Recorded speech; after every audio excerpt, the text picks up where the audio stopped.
पिछले क्लास में हम लोग देखे थे एपी का प्रॉपर्टी सम ऑफ एपी। आज हम लोग देखते हैं उससे रिलेटेड कुछ प्रॉब्लम जो भी पढ़े हैं। हम यहाँ पर आपको केसी सिन्हा का कुछ प्रॉब्लम बता रहे हैं जो हमको लग रहा है कि इम्पोर्टेंट है। अगर आपको लगे कि दूसरा प्रॉब्लम इम्पोर्टेंट है तो कमेंट करके बताइए। लिंक पर जाकर के आप चैनल में जाकर के आप वहां पर हमको कमेंट कर सकते हैं कि कौन सा प्रॉब्लम आपको है जो अलग लग रहा है, टफ लग रहा है, तो आप हमको उसको बता सकते हैं। एक क्वेश्चन है, so that the sequence log a log ab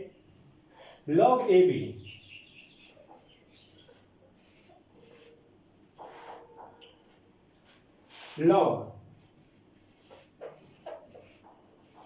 ab square log ab cube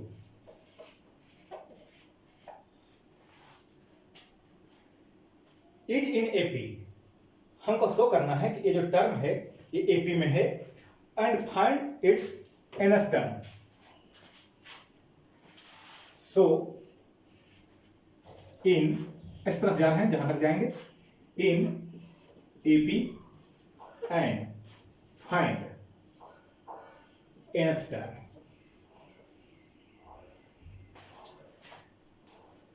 तो अगर हम T1 की बात करते हैं तो हम लोग को आ गया log a। T2 की बात करते हैं तो log ab। log ab कहने का मतलब आ गया log a plus log b।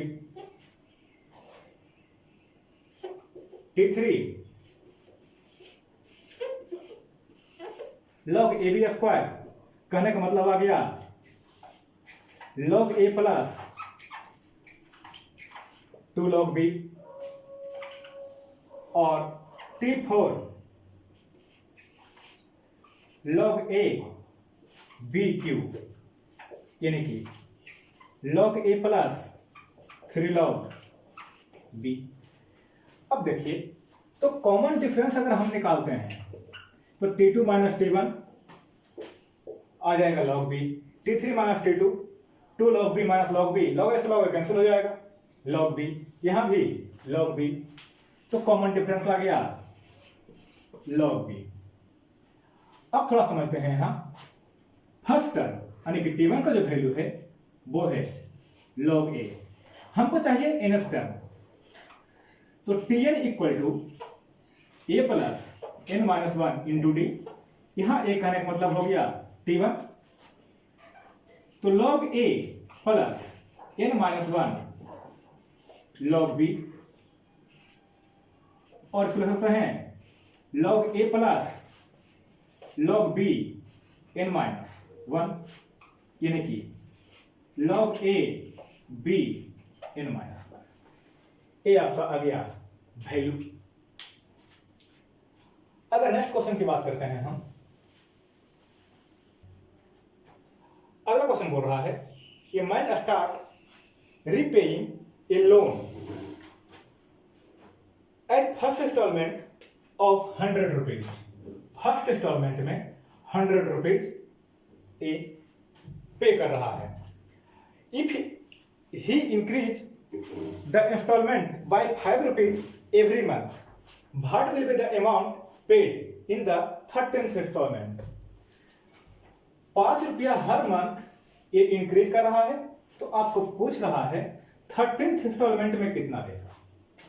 तो फर्स्ट मंथ में इतना दिया है और हर महीना बढ़ा रहा है, मतलब 5 रुपया और बढ़ाएगा, कॉमन डिफरेंस 5 रुपया का हो गया। और T30 इसको चाहिए और 30वां इंस्टॉलमेंट वो कितना देगा। तो T30 कहने का मतलब आ गया a प्लस 20 90। तो a का वैल्यू हो गया 100 प्लस 29 इंटू 5 यानी 100 प्लस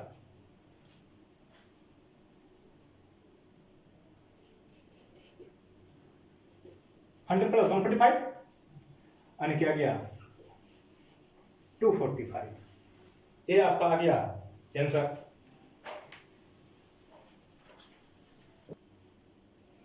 अगला क्वेश्चन बोल रहा है find the sum of n term of an A P which kth term is 5k plus 1, यानी tk दिया हुआ है 5k plus 1। Find the sum of n term of an A P which kth term मतलब tk is 5k plus 1।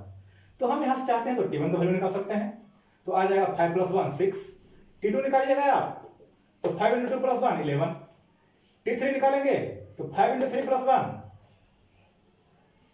16। तो यहां से a हम लोग का आ गया 6 और कॉमन डिफरेंस आ गया 5। अब हमको निकालना है Sn, तो n by 2 2a plus n minus 1 into D, तो n बाई 2 2a, a का वैल्यू हो गया 6 यानी कि 12 प्लस n माइनस 1 d का वैल्यू 5 यानी कि n by 2 12 plus 5n minus 5 यानी कि n into 5n plus 7 by 2। ये आ गया आप लोग का आंसर। अगले क्वेश्चन की बात करते हैं, तो यहां बोल रहा है if the sum of n term of an AP in 3n square plus 5n and its m term tm is 164, find the value of m। तो इसमें देते हैं sum of n term of ap is 3n square plus 5n और tm equal to 164। तो अगर हम बात करें tn का, तो tn के लिए हम लोग फॉर्मूला देखे थे Sn माइनस Sn माइनस 1 जब हम लोग प्रॉपर्टी पढ़ रहे थे। तो यहां Sn का वैल्यू आ गया 3n square plus 5n minus, अब जहां जहां n है वहां वहां n माइनस 1 पुट कर देंगे, तो 3n माइनस 1 का स्क्वायर प्लस 5n माइनस 1, तो 3n square plus 5n minus 3n square minus 6n plus 3 plus 5n minus 5, यानी कि आ गया 3n square plus 5n minus 3n square minus plus 6n minus 3 minus 5n plus 5, तो 5n से 5n cancel, 3n square और 3n square cancel, आ गया 6n plus 2, तो tn का value हो गया 6n प्लस 2, ये tn का वैल्यू आ गया। तो अगर हम बात करें यहां पर tm का वैल्यू, तो tm का वैल्यू भी यही रहेगा 6m प्लस 2, तो 6m प्लस 2, अब tm का वैल्यू दिया हुआ है 164, तो 6m प्लस 2 यानी कि 6m इक्वल टू 162 और m इक्वल टू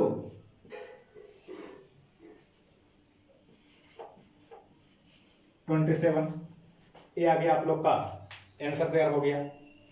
तो बहुत सिंपल प्रोग्राम था। इसमें सबसे पहली बात यह है कि आप कोशिश कर लीजिए कि हमको फर्स्ट टर्म निकल जाए और कॉमन डिफरेंस निकल जाए, उसके बाद जहां प्रॉब्लम ले जाना चाह रहा है आप वहां पर जा सकते हैं।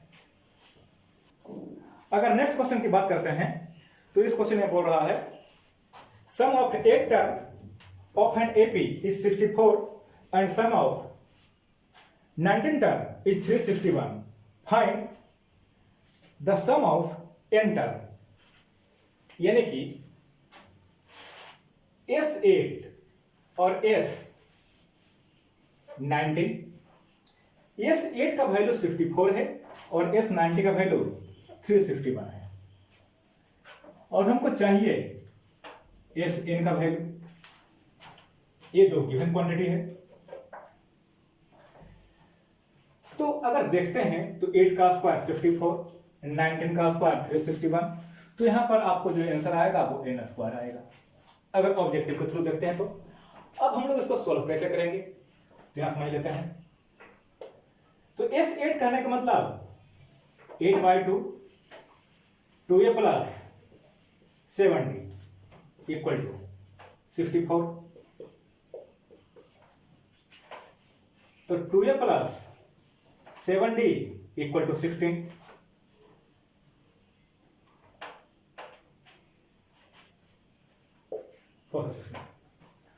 अब S19 की बात करते हैं, तो 19/2 2a प्लस 18d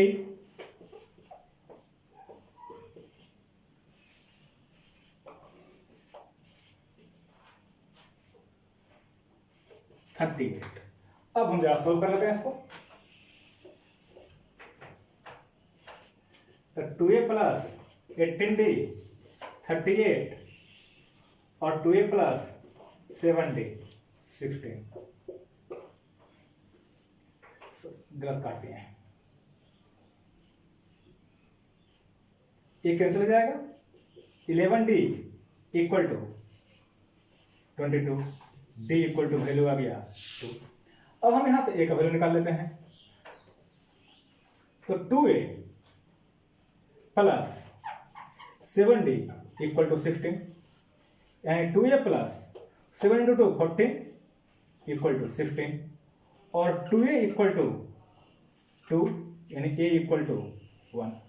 अब Sn की बात करते हैं, तो Sn का वैल्यू हम लोग को आ जाएगा n/2 2a plus n-1 into d। तो n/2 2a का वैल्यू 1 है मतलब 2 प्लस n-1 d का वैल्यू 2 है तो 2, यानी कि n/2 इंटू 2 प्लस 2n-2। अब ये कैंसिल हो गया, 2n square by n square. कोई डाउट नहीं। अब अगले प्रॉब्लम की चर्चा करते हैं। अगर अगले क्वेश्चन की बात करते हैं, तो यहां पर क्वेश्चन बोल रहा है if a b c be the first, third and nth term of an AP respectively, t1 t3 and tn respectively, a b c। तो प्रूफ करना है हमको, proof that the sum of n term is, यानी कि Sn equal to हमको लाना है c plus a by 2 plus C square minus A square by B minus. पहले हम इसको सिंप्लीफाई करते हैं। तो देखिए सिंप्लीफाई करने के बाद क्या आ जाएगा, 2b माइनस ए मल्टीप्लाई करेंगे तो bc plus ab minus ac minus A square plus 2c square minus 2a square, यानी कि फाइनली जो हम लोग को रहा वो bc plus ab minus ac plus 2c square minus 2a square और divided by 2 into B minus. ये रह गया आपका आंसर चाहिए जो। अब हम देखते हैं, ट्राई करते हैं कि क्या क्या हमको है। तो T3 की अगर बात करते हैं तो हमको पास न तो D है और ना ही n का वैल्यू है किसी फॉर्म में स्पेशल। हम जब ऐसे अप्लाई करेंगे तो हमको वहां n भी चाहिए इन फॉर्म ऑफ ABC, क्योंकि हमको यहाँ ABC के फॉर्म में है। तो पहले T3 की बात करते हैं और कॉमन डिफरेंस भी नहीं है, तो a प्लस 2d। तो देखिए T3 का वैल्यू b हो गया और a प्लस 2d, तो d इक्वल टू आ जाएगा b माइनस a बाई 2। अब समझते हैं tn का वैल्यू, तो a plus n minus 1 into D. तो tn का वैल्यू आपके पास c है, तो a प्लस n माइनस 1 और d का वैल्यू आ गया b माइनस a बाई 2। तो देखिए यहां पर, या फिर ऐसा कर सकते हैं आप पहले, tn इक्वल टू सी है और a plus n minus 1 into D. तो n माइनस 1 इंटू डी का वैल्यू आ गया c माइनस ए और n माइनस 1 इक्वल टू आ गया c माइनस ए और d कहने का मतलब जो आया हम लोग का value b by A, b minus A और बाई 2 चला जाएगा ऊपर। तो n माइनस 1 इक्वल टू आ गया 2c minus 2a by b minus A. तो अब अगर बात करते हैं तो n माइनस 1 का वैल्यू, n का वैल्यू आ गया हम लोग को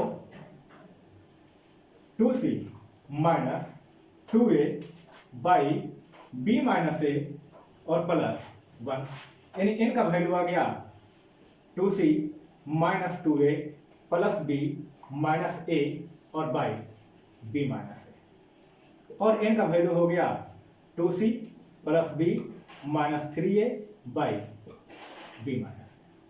तो Sn का वैल्यू आ जाएगा n by 2a plus n minus 1 into D. अगर n माइनस 1 इंटू डी की बात करें तो c माइनस ए वैल्यू है यहां पर, तो डाल देते सीधा वैल्यू यहां पर।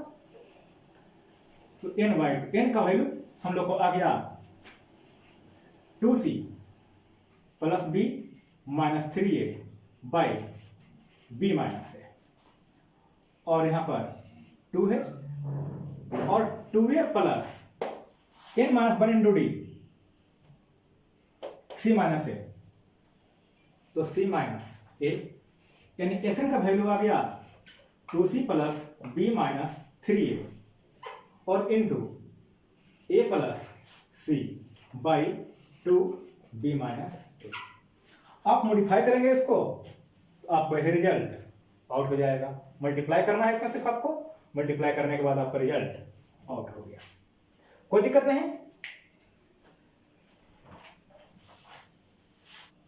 अगला क्वेश्चन बात कर रहे हैं, तो इसमें बोल रहा है if m term of an AP is 1 by n, m term and Tm equal to 1 by n and nth term is 1 by m, prove that sum of mn term is mn plus 1 by 2। ये हमको proof करना है, where m not equal to n है। तो Tm कहने का मतलब क्या हो गया, a plus m minus 1 into D equal to 1 by n। Tn कहने का मतलब हो गया a plus n minus 1 into D equal to 1 by n। अब हम यहां से 1 बाई n सब्ट्रैक्ट कर देते हैं, ये कैंसिल हो जाएगा, यानी कि m minus 1 minus n plus 1 और into D 1 by n by 1 by m। तो m माइनस n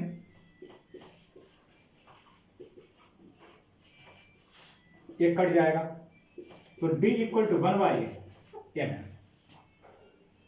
ये d का वैल्यू आ गया। अब हम यहां से a का वैल्यू कैलकुलेट कर लेते हैं।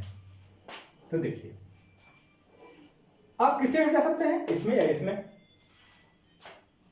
तो एक वैल्यू हमें पहले निकाले हैं और फिर a निकाले हैं।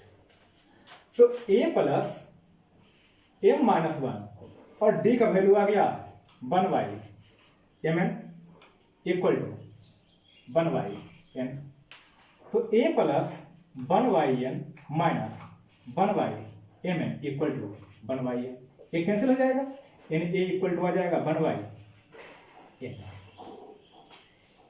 अब हम लोग यहां से Sn निकाल लेते हैं। तो Sn इक्वल टू Smn निकालते हैं, सॉरी।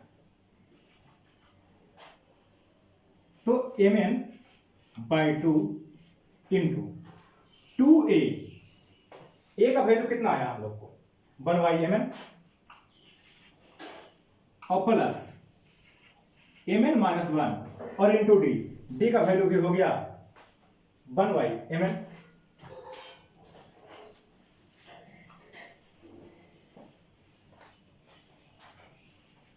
तो SMN इक्वल टू,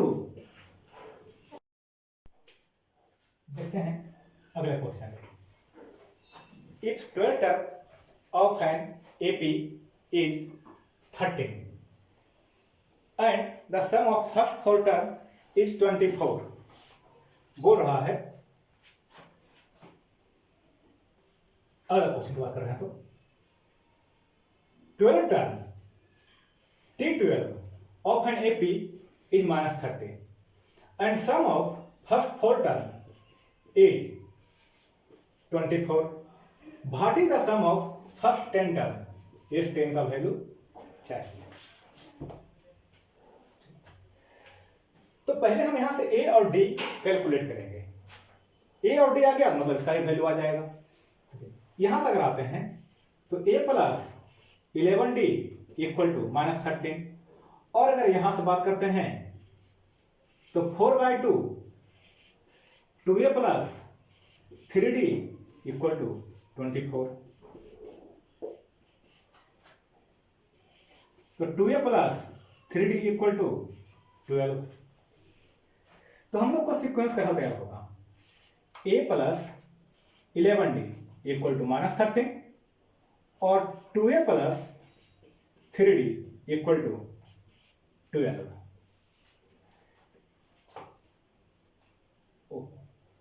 इसमें हम 2 से मल्टीप्लाई करते हैं और सब्ट्रैक्ट कर देते हैं तो 1 कैंसिल हो जाएगा। तो देख लेते हैं यहां से, तो यहां से आ गया 11 minus 3D, sorry 22 minus 3D यानी कि 19D equal to -26 minus 12 minus 38 -2। तो D इक्वल टू आ गया -2। तो A plus 11D equal to -13। तो A प्लस 11D का वैल्यू आ गया, D का वैल्यू आ गया -2 इक्वल टू -13। तो A का वैल्यू आ गया -13 प्लस 22 और A का वैल्यू आ गया 9। तो S10 का वैल्यू आ गया 10/2 2A मतलब 18 प्लस n माइनस 1 9 और D का वैल्यू -2 यानी 10/2 18 माइनस 18 2A का वैल्यू हो गया 9D। तो 10/2 यानी कि 5 और 18 माइनस 18 फाइनली 0। तो S10 का वैल्यू इसमें आ गया 0। AP का हम लोग कुछ क्वेश्चन देख लिए। आप लोग के पास अगर बुक हो तो आप लोग ट्राई कर सकते हैं, जो भी बुक है जिससे भी है। ऐसे में यहाँ पर केसेस सोल्यूशन दिए हैं। नेक्स्ट हम जीपी का स्टार्ट करेंगे। अगर बुक नहीं है तो हम एक ऐसा कर सकते हैं कि जो जीपी का केसेस का क्वेश्चन है उसका हम एक इमेज खींच करके आपको हम PDF फॉर्म में वहां पर डाल देंगे। डिस्क्रिप्शन में वहां से आप निकाल करके क्वेश्चन देख सकते हैं। बाकी हम लोग जीपी नेक्स्ट क्लास में स्टार्ट करेंगे। आप वहां से अगर बुक है तो बनाइए और अगर कुछ प्रॉब्लम होता है तो कमेंट कर सकते हैं।